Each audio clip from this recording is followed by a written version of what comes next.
So that Liefeld episode was from November 16th, 2011. Then an interesting triple feature with Dan Slott, Gail Simone, and again Marty Pascoe. This from July of 2011. Then we had a Mad Fraction chat, a fireside chat, from August 3rd of 2012. And finally, number 10 is a great conversation with Dave Gibbons from June 5th of 2012. Okay, more questions. My buddy Noah Cutler, the calculator, as you know, a good friend of Brad Meltzer's as well, has the shift from iPods to phones with podcast playing capabilities to cars now wired to play podcasts changed the format or style of interview you do on the podcast? Not really. Because at the end of the day, these are just, basic radio-style interviews without the commercial interruptions, and gives me more time to have the wider canvas, and I don't have to break every 6 minutes. Remind everyone that, oh, by the way, we're listening to Guest X. Of course you know it's Guest X. You downloaded the show. So the technology really hasn't changed the way that I am making the shows. At the end of the day, as far as I'm concerned, this really is no different than me doing radio interviews. Who are my Grail guests that I'd like to interview? Jason Ford asked that question. It's a short list, Jason, because I've been very fortunate, and with the cooperation of all the publishers and conventions, I've every time I get to interview, especially some of the Bronze Age old-timers, that's a thrill for me because a lot of these creators were my storytellers when I was a little kid. And to have had so many conversations with Denny O'Neil and Neil Adams, and these are people that I've already had. These aren't Grail guests. The big giant white whale is Jim Steranko. Jim Steranko is, Bendis has described him, the Orson Welles of comics, a small body of work, but so influential from a writing and design standpoint. He fascinates me. He literally was a magician escape artist. He was the inspiration for Mr. Miracle, as you may know, for Jack Kirby in the Fourth World. He's just led a very interesting life and has amazing stories. He designed Indiana Jones before they cast Indiana Jones. It's one of my favorite Steranko pieces, is the painting that he did that luckily Harrison Ford lived up to in his portrayal of Indiana Jones. But he's just a fascinating guy, and he's elusive. He's kind of a cross between Orson Welles and J.D. Salinger, and has kind of teased me over the years in a good-natured way. Jim doesn't know me by name, but once, certainly he recognizes me, and we've had enough conversations off the air where we have, developed a rapport.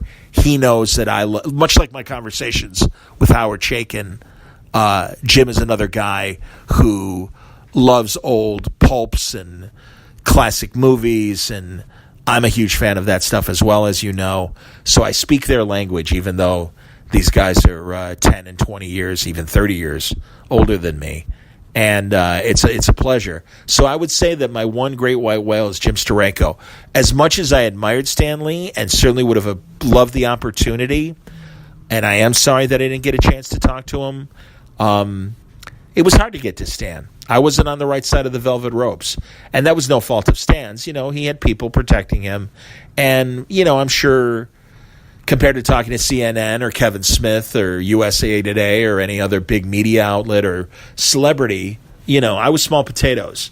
So I never really did get a chance to talk to Stan. And that's a disappointment. I'm glad I got to talk to Gene Colan before he passed away. I'm glad I got to meet Tony DeZuniga, the creator of Jonah Hex, before he passed away. So I've been very, very fortunate and continue to be.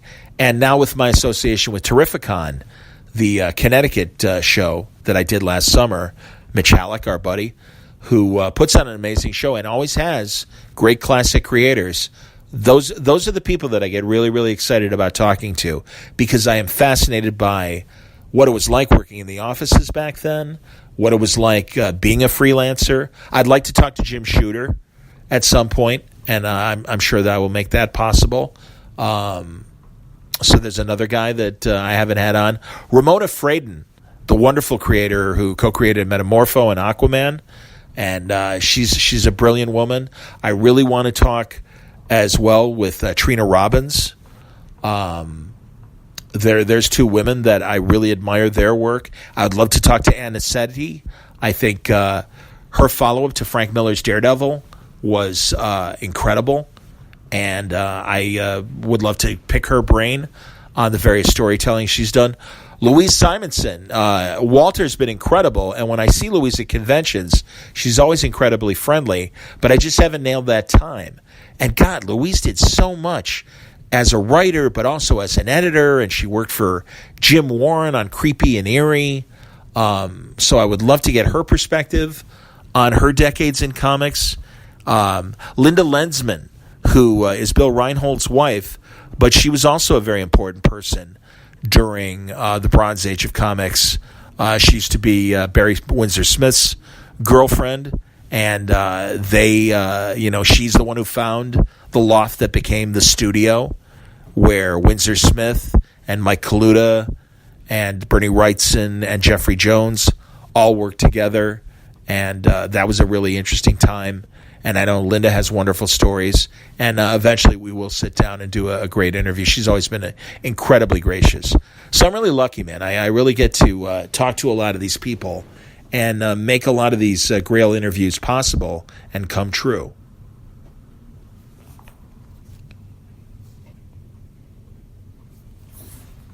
How about my buddy Jason Inman, who asks, favorite single issue of a comic book ever? Well, I'll tell you, man, I think that What If issue of Captain America having survived World War II, Bucky taking over as Cap, and Steve Rogers becoming basically the Nick Fury of S.H.I.E.L.D., that's one of my all-time favorite comics. The great story that Dave Gibbons and Alan Moore did with the Black Orchid, and now it's for the Man Who Has Everything. And we finally get Superman's wish fulfillment of what his life would have been like on Krypton. And he's married and he has kids. And Jor-El is a frustrated political figure whose scientific theories were proven wrong. Krypton didn't explode. I thought that was an incredible story.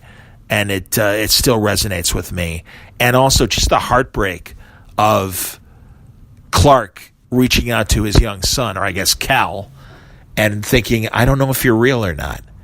And then when he realizes it's all been a ploy by Mongul, and Superman cuts loose, and he has that great moment where he just says, burn, and he focuses his heat vision on Mongul.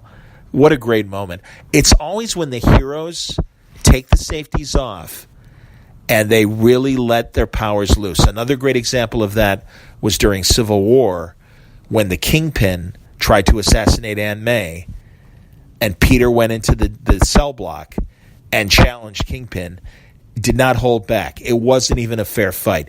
Beat the shit out of the Kingpin. And it's like, this is what happens when you try to go after my family. Remember what I can do. There's that great moment in Superior Spider-Man when Doc Ock is in Spider-Man's body and he shatters the tarantula's jaw. And he's like, oh my God, he's been holding back all these years. That's really cool. When these guys are really,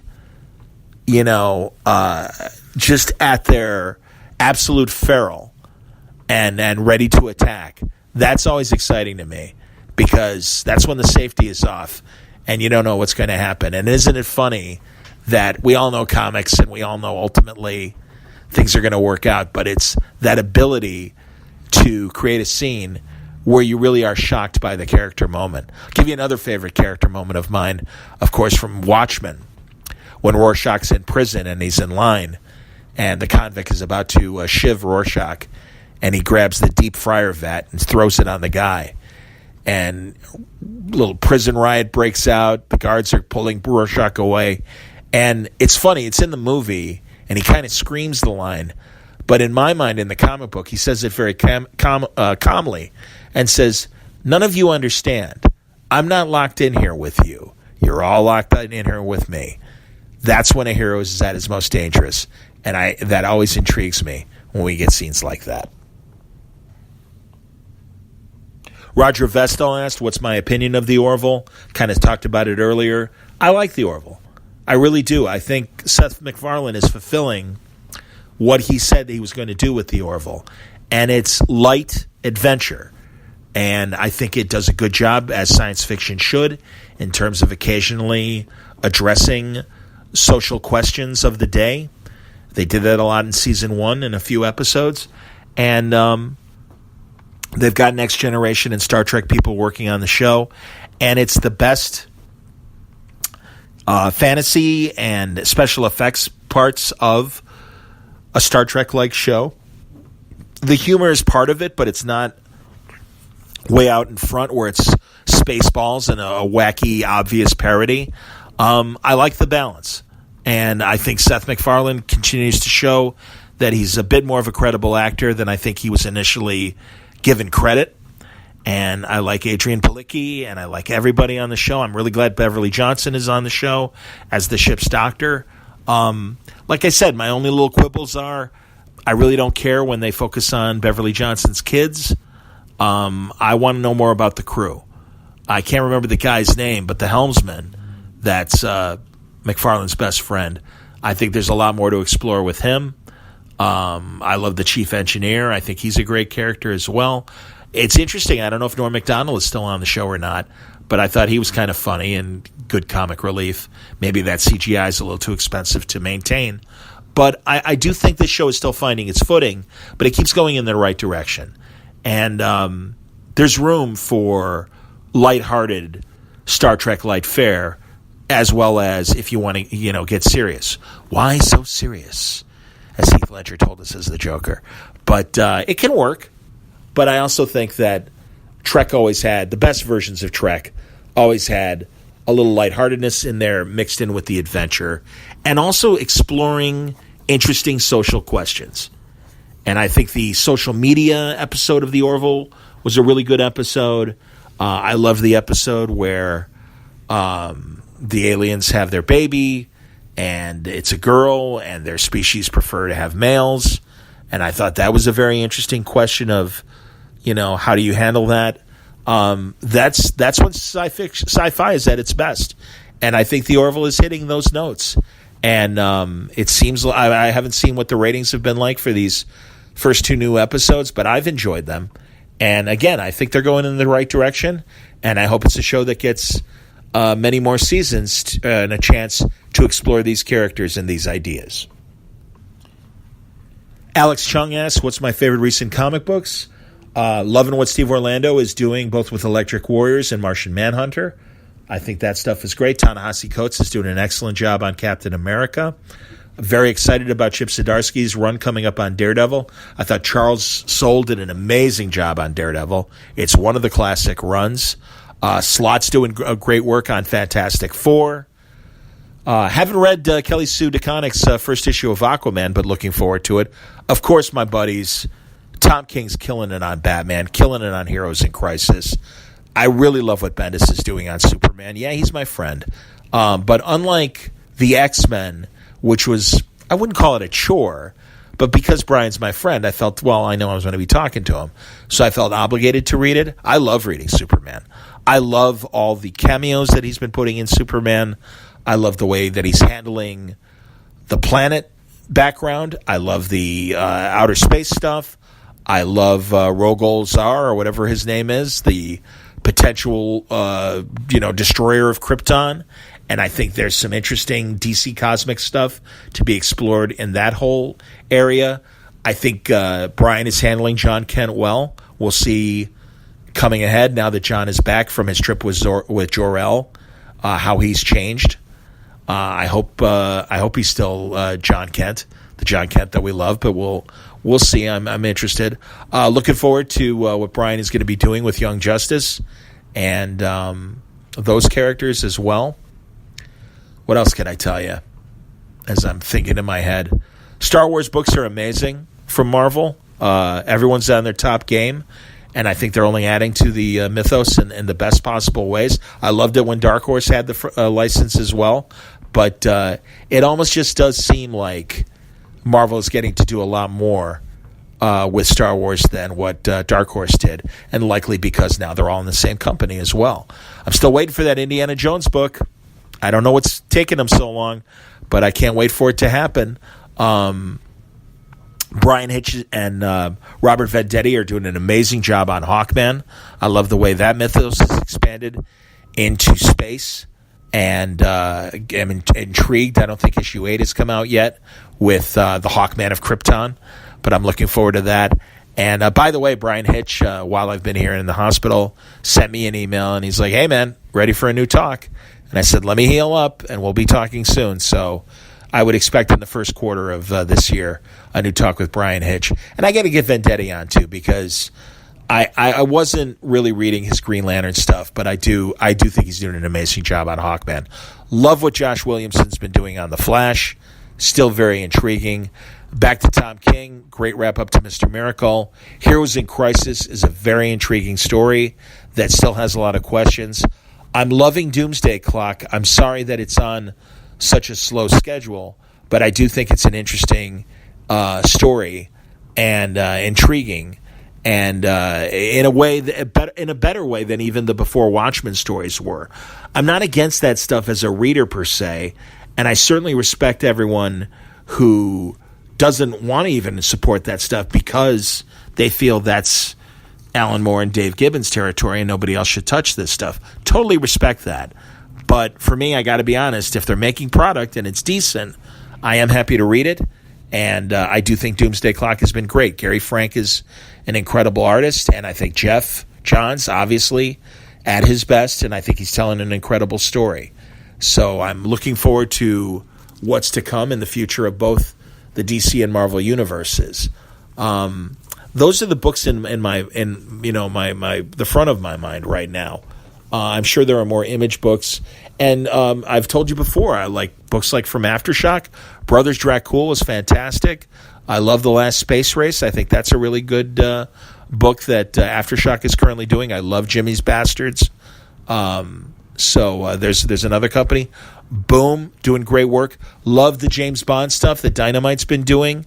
Greg Pak and Mark Lamming are doing a terrific Odd Job story right now. And, man, Mark is killing it on the art. And, of course, Greg knows what he's doing from a writing standpoint. And I love great James Bond stories. And I have to say, Dynamite has done an excellent job with the James Bond franchise. Mitch Halleck of Terrificon asked me, which doctor do I want to see at the hospital? Dr. Strange, Dr. Fate, Dr. Druid, or Dr. Doom? Well, I would feel in the most safe hands of Stephen Strange, given his surgeon background. So I'd have to say him. But I love Dr. Fate. Not a big Dr. Druid fan, I got to be honest with you. And Doom is, Dr. Doom's Dr. Doom. He's one of the greatest villains ever. So, I'm a huge fan. So there you go, everybody. Some listener questions and some of my thoughts on some of the current TV. I might do another word balloon like this where it's just me reading some books, reviewing some books, and telling you what I think of them. And again, I've got those 5 episodes in the can.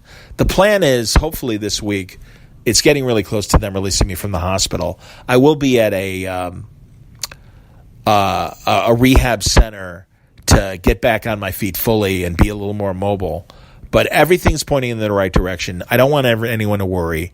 I thank you very much for listening and your concern. The support I've seen on social media really means a lot, and it keeps my spirits up. So it's so gratifying to have the friends and family that I do that have really stepped up at this little mini crisis moment of mine. But the good news is I am feeling better. I'm feeling stronger every day, and this infection is slowly curing itself. So everything's going to be fine, and I look forward to seeing you at a convention and getting back on the regular Word Balloon schedule. So thanks a lot for listening. We'll talk to you in a few days, if not in a week or so, and do another one of these. If not from the hospital, then I'll finally start cranking out some of those episodes I've been telling you that I've got in the can. But until next time, Word Balloon is a copyright feature of Shaky Productions, copyright 2019.